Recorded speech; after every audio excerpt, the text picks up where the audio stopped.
This is Tony Higbee with the Tom Keifer Band, and you are tuned into the Straus Project.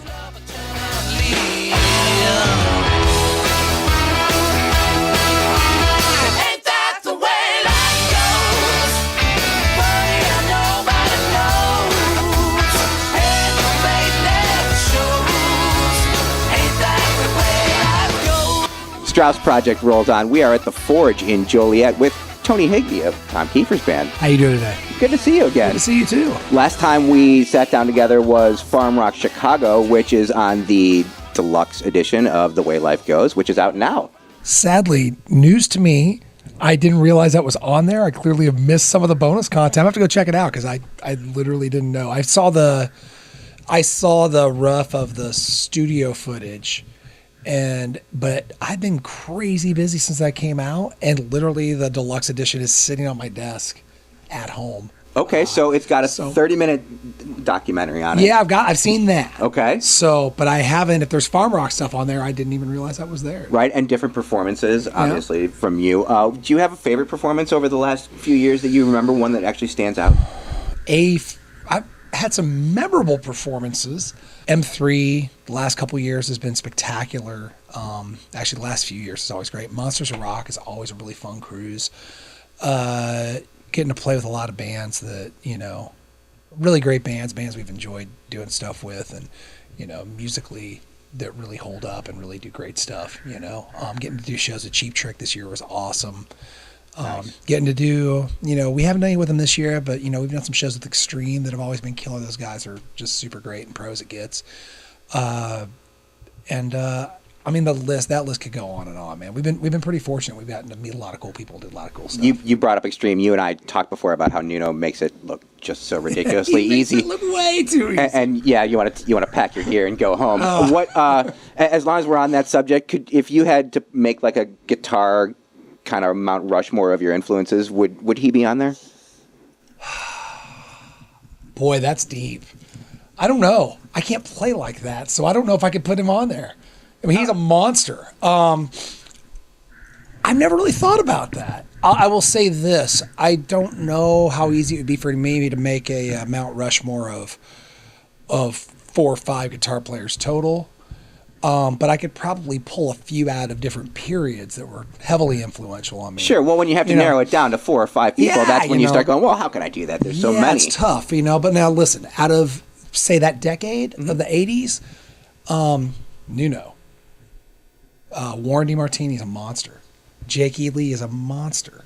There's a lot of guys out there. Red Beach, another monster, totally different thing.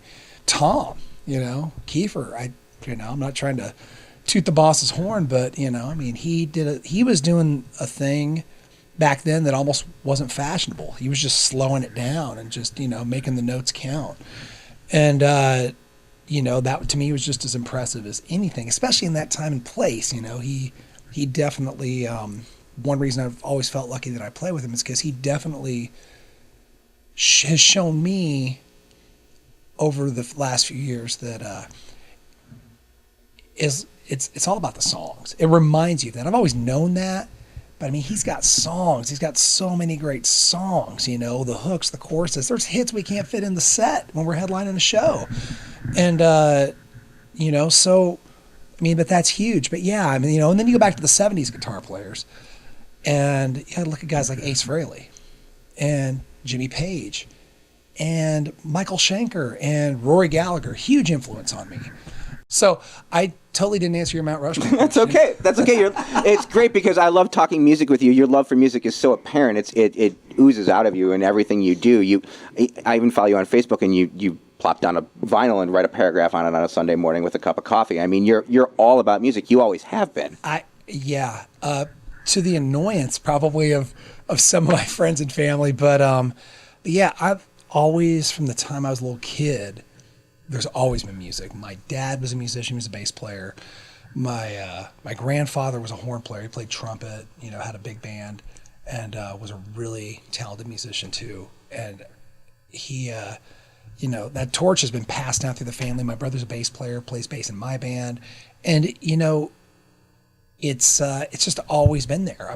My dad literally had to buy me a console stereo for my birthday when I I want to say literally 3 years old. It was a little JCPenney console stereo with like an 8-track and a receiver and a turntable and a couple little speakers, and gave me a stack of his records about this big, and then a new 8-track and a new album. And I think it was literally just to get me to leave his stuff alone, because I kept digging through his records, and he didn't want me trashing his Black Sabbath albums. And I think my dad actually wanted me to be a piano player, because out of that stack of records, he gave me the new album and the new 8-track he bought me, along with the hand-me-down Beatles and Doors stuff and all that. He bought me Elton John's Greatest Hits Volume 2 on vinyl and Billy Joel's The Stranger on 8-track. Both albums that I absolutely love. I listened to The Stranger like not more than 4 days ago. And ridiculously talented songwriters too. Absolutely. And I can still say that, as odd as it sounds, Scenes from an Italian Restaurant off of The Stranger is maybe my favorite song of all time. It's so complex, and you sit there and you listen to it in awe and think, well, wait, there's one guy playing that? Yeah. And I could literally sing all 8 minutes of that thing in the back of my dad's Ford LTD when it was in the 8-track, going up to family vacation in northern Minnesota when I was like 5 years old. We could do a duet, but I don't want to embarrass myself right now. Yeah, we do not need to. Bottle of red. Bottle of white. We do not need to weave the yarn of Brenda and Eddie just yet. Not right now. Fair enough. Maybe later. You brought up your brother, Cody, who plays bass in the Eastside Gamblers. You guys have a really neat benefit coming up here in January that I think that, we're tempted to actually come down for it with all the guests that you have appearing on that. Could you talk a little bit about that? Yeah. We, I guess I got to take it back to how it kind of started. 10 years ago, I actually had just gotten married, just bought my house. Me and my wife had just moved in back in March, got married in August, and I got a cold, and it wouldn't go away. And this would have been like in November, right around Thanksgiving. And it got worse, and I got bronchitis. And everybody's getting really sick that year, and didn't think much of it. Went to the doctor because I had a show coming up with the band I was in at the time, and I couldn't hardly talk, much less sing. Shot of antibiotics, shot of steroids, one each butt cheek, went limping out of there, and went home. And a week later, I was pretty much better, and 80%, and did the show, and everything was fine. And went back home about a week after that for Christmas, and got the sniffles again. Didn't think anything of it because I'd been around my dad's side of the family on Christmas Eve, lots of snot-nosed kids running around, that kind of a vibe. And, it was kind of scratchy throat, sinus thing. And it stayed like that for a few days, and I got home. And I woke up the morning of the 28th, and I went from that when I went to bed to full-blown pneumonia when I woke up in the morning.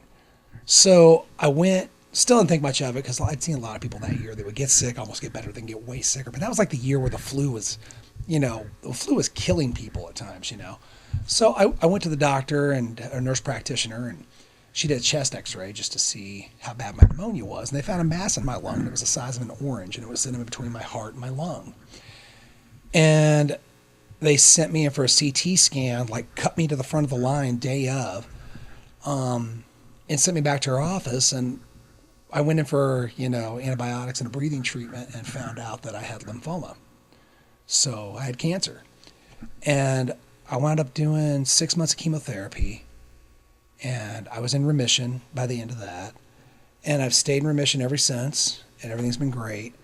But the thing I remember about that at that time was, it was so overwhelming. I'm, early 30s. That's not something that you think you should ever have to deal with at that age. You know what I mean? It was a real eye-opener. And, my wife was amazing through the whole thing and helped me get through it. And my friends and my family really stepped up. And over the course of that, there was a couple of benefits that were had on my behalf to help us cover the medical bills, Listen, even with insurance, you get something like that happens, you still wind up with a mountain of debt. And I had insurance at the time, but, the benefits that my friends did for us, while we still wind up with that mountain of debt, we still have a house. You know what I mean? It was huge, and it was all music based, and it was a lot of people I played with or known or become friends with in Atlanta when I'd lived there for a few years, and then in Nashville that came together and really did a lot to help me out. And so during that time, a friend of mine, my best friend from Atlanta, this cat named David Mudd, amazing dude, gives me an Xbox. Shows up. He'd call me, says, "Is there anything I can do for you?" I'm sorry I'm giving you the long-winded story. No, please. Is there anything I can do for you? You know, man, is there anything? I just feel like I want to help somehow. Well, I knew David was kind of a game nerd at the time, you know? And I was like, you know what? Because I would never ever own one because I would never get anything done. I know how I am. Like, I was the kid who grew up and we couldn't afford to have the Ataris and all that stuff. So I would go to my friends' houses and their parents would like have to kick me out. Time to go, Tony. House, Tony. It's 10 o'clock. Go home. And so anyways, I said, yeah. I said, do you have like an old PlayStation laying around or something like that? Because I knew I was going to be sick on the couch for 6 months. I just wanted something to kill the hours. He shows up, gives me this brand new Xbox, and now we can play games together online and talk to each other and all that. I'm like, yeah, this is great. So I had to create the whole account, the Scream name, and I had no idea what kind of a drug-induced from the chemotherapy haze I was in at the time. But I came up with the screen name Chemokaze, like Kamikaze, but just with a spin on the chemotherapy thing. And it stuck. And so we wound up doing some cancer benefits. As soon as I was done, I felt like, when I got through my thing, I felt like it was important to try to give back like people gave to me. And I've been involved in a couple of benefits in the past for various charities or friends or reasons or whatever. But I kind of wanted to focus more on the cancer thing for the most part. And so we started doing these cancer fundraising events called Chemokaze. And I did a few of them, and they were cool. And we always had cool guests and friends coming out, over the years and stuff like that. Took a few years off from it, just got busy, Got busy with Tom, got busy with my own project, got busy with life. And then a few years ago, this girl named Chiza, who's a good friend of ours, and kind of in that whole circle of friends in Nashville with me and my band and the Hailstorm Gang and all that, she got diagnosed with cancer. And I'm on the bus, and I've been thinking, man, maybe it's time to fire Chemokaze back up and figure out something to do with it. And as I'm thinking this, I'm scrolling in my bunk at 3 o'clock in the morning driving down the road. She's got a GoFundMe campaign set up to try to help pay for the cost of her treatments. And I didn't even realize she was sick at the time because she just kept so tight-lipped about it. And if you'd see her, you'd be like, oh, there's this beautiful girl. You would never in a million years think she was sick. So I immediately reached out to the band and, hey guys, what do you think? And they're all about it. I immediately reached out to Joe and Lizzie. I was like, hey, what do you think? Yes, let's do something. So we put this thing together, and it turned into this really cool, special night. Everybody just had an amazing time. There were a lot of these really just great musical moments on stage that I just didn't feel, they wouldn't just happen under any random circumstance, you know what I mean? And there was a real unity and a real sense of camaraderie and amongst the bands there and the people that were there. They all knew why they were there, and it just really felt like, as much as everybody tried to help me out, that I needed to do everything I could to try to help other people out when the opportunity presented itself. And so Cheese is kicking ass now. She's doing great. She's actually going to be there helping this year. Last year, which would be the in-between year from when we brought it back, we donated all the proceeds to the Children's Wing at Vanderbilt Medical Center to help them out with pediatric cancer research. This year, we are actually doing one for a friend of ours, our drummer Chris, for one of him and his wife's best friend. She's just been diagnosed with breast cancer, and she's going through treatments for that right now. And she's got a tough road ahead of her, but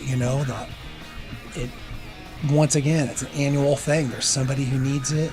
Let's see what we can do to help them out. And it's come together, and we got some amazing talent again this year. Joe and Lizzie from Hailstorm are both going to be there. She'll be singing her butt off like she always does. Joe will be playing his butt off. It'll be great. Awesome. Brad Whitford from Aerosmith's going to jump on board this year. He was supposed to do it last year, and sadly, the week of the show last year, he had to cancel because Aerosmith's longtime manager, passed away suddenly. One cool thing I will say about that, though, is here's this guy that's supposed to be on the bill from Aerosmith. Couldn't make it last week, the week of the show. Felt terrible about it. We posted a thing online saying, hey, we understand if you're coming to see Brad. If you need a refund, if you want a refund, feel free. No big deal. Not one person asked for a refund for that show. Very nice. So we got up there, we did our thing last year. It was a wonderful show again, but this year we've got Brad coming back. Tyler Bryant from Tyler Bryant and the Shakedown. And actually, his guitar player, Graham Whitford, who is Brad's son, will also be there. We just talked to Graham today. So that's going to be really cool. Graham's a monster player. And then, and Tyler for that matter. Rachel Boland from Skid Row's on the bill this year. He was with us with Snake the first year that we did it for Cheesa a few years back. And Jimmy Chalfant from Kix is flying down to do the show. He wants to play a few songs. And, nice. You know, he's had his brushes with his family and stuff like that. And him and his wife Kathy had heard about the event, and they're like, "Hey, we just want to help." Like, well, if you can get down there, you can play some drums. Get up there. We'll put you to work. Sure. So, you know, he's coming down for that. And then, Nick Raskulinix, producer, Grammy Award-winning producer. He's done a couple of Foo Fighters records, the last couple Alice in Chains records. He did a Mastodon album recently, the last few Rush records.